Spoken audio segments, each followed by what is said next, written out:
To meet or not to meet? That is the question. This is really the question that we're going to answer during this video. You struggle to decide when to meet and when to use other means of communication. You want to have a simple hack of criteria to understand when to meet and when not to meet. And this video is for you. In the previous two videos, we understood that meetings are still very relevant to the whole world.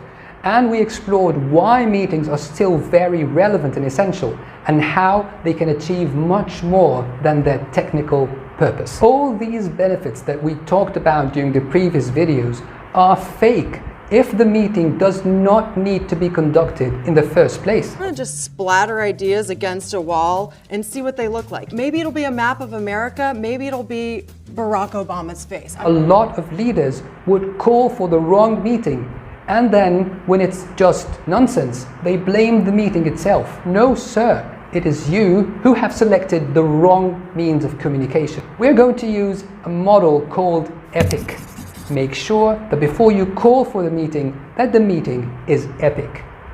EPIC stands for E for emotional.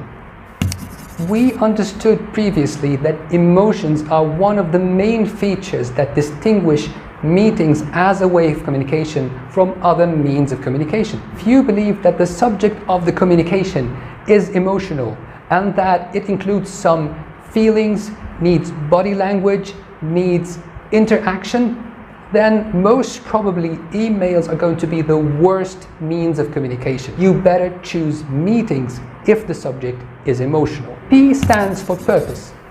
Under which category does the purpose of the communication lie? Is it under I want to inform you or I want to share something with you?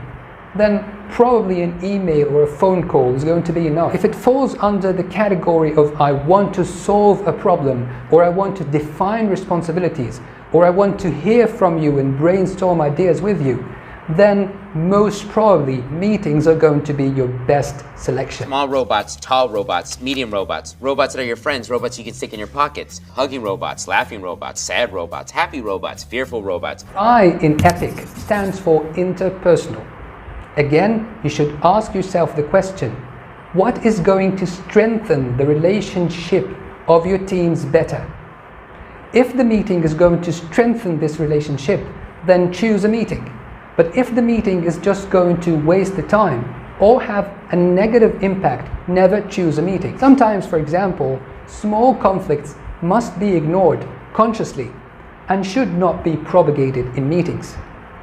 In other situations, not calling for a meeting can be interpreted as disrespect. For example, celebrating a huge achievement cannot be done with just an email. You need to lift the spirits of your team. Finally, C is complexity, which is the most commonly used criteria to define if a meeting is required or not. If the subject of communication is complex and needs detailed description, you need to call for the meeting. It will be more effective. Let's face it, nobody reads emails carefully. In fact, people prefer emails because they don't read it carefully and they have a ready excuse in their pocket. If something they missed, they would say, I just didn't read the mail. So if you find yourself putting a lot of details at the second or the third paragraph of your email, stop writing and call for the meeting. One final hack in the form of a question. Ask yourself, if you were invited to a meeting with this subject, would you gladly go? If you found value in the information provided in this video, please subscribe to the channel, hit the like button, activate the bell, and stay tuned for the next video. This was PM Talk, and I am Karim Elkomy.